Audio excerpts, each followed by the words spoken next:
in generation of wealth.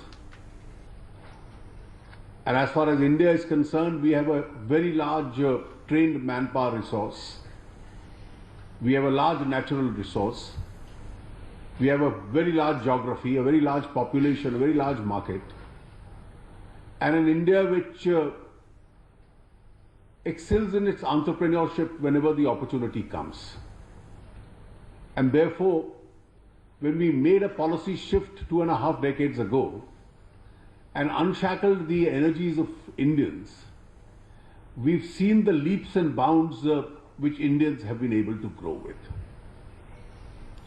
I've always maintained that the best response that India can have in the current age of turmoil globally,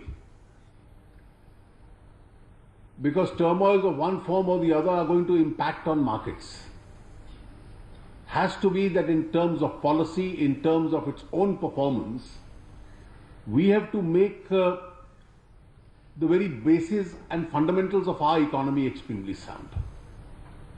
And there is no reason why we should not be able to do that. Today, globally, it's in oil, it's in commodities that the world markets are adversely impacted. And this adverse impact is not likely to be adverse on India. Most of it is likely to be favorable to India because we are a net importer of these commodities and oil, and therefore a low price regime does not necessarily hurt us, it helps us. It helps us in saving a large part of our resource and diverting a very big part of that resource on areas where we have to divert this resource to.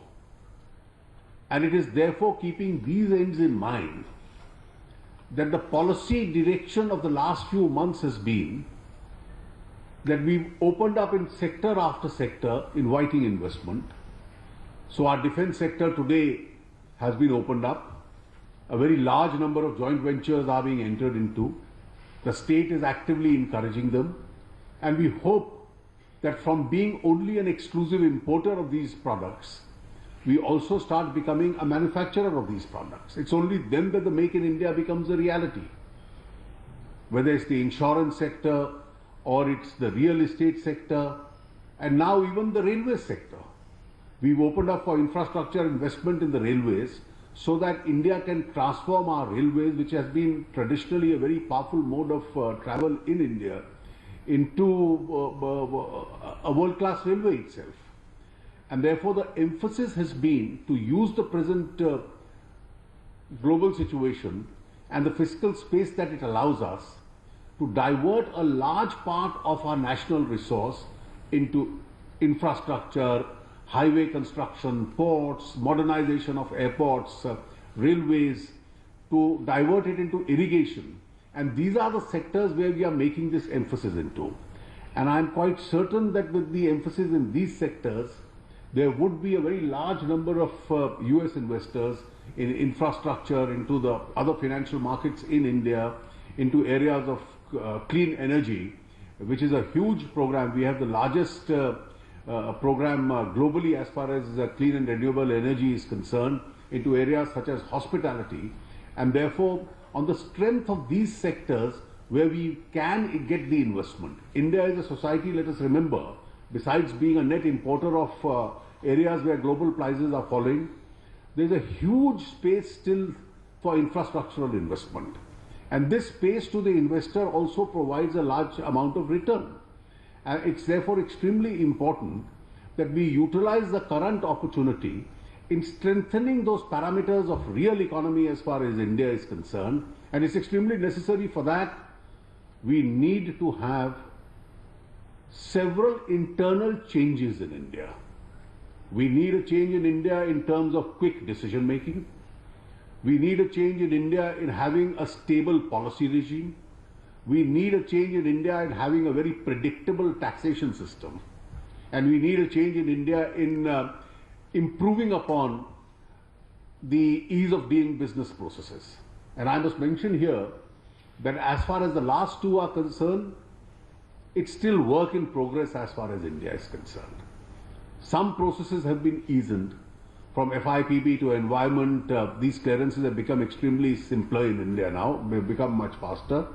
But this has to now percolate down to the level of the states and even the local bodies, which are all involved in the process of granting quick disposal and permission so that they can attract that investment into their regions. You mentioned, Ambassador, that India's cooperative federalism and therefore different regions are competing.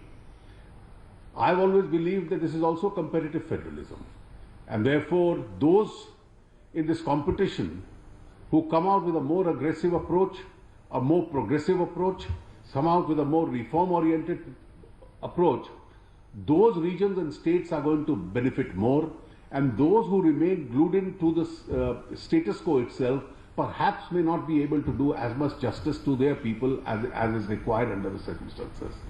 As far as taxation is concerned, we inherited a whole host of legacy issues. Many of them have been resolved, and hopefully we are trying one by one, either through governmental decisions, legislation, or even accepting judicial mandates, to put each one of those issues to rest, so that from a regime which had earned an adverse reputation as far as the taxation systems of the country are concerned, we can evolve into one of the fairest and predictable taxation regimes in India. I'm quite certain that the more India moves in this particular direction, our ability under the circumstances where world investors are looking for destinations of investment, will have to figure an economy which is growing faster, much faster than the rest of the world, as a possible destination, and that probably can restore India and give it the kind of growth rates to eliminate poverty that India requires. I'm quite certain in the course of your annual summit today, a large number of this and other connected issues would come in, but it's been a great growing partnership, and the best of this partnership, I'm sure, between India and the United States is yet to be seen. The Prime Minister's visit later this year, in a few weeks from now, is being keenly watched, and I'm sure this destination which has been set from 100 billion to 500 billion would very soon be a realizable destination. Thank you very much, and all the best for it. Welcome back.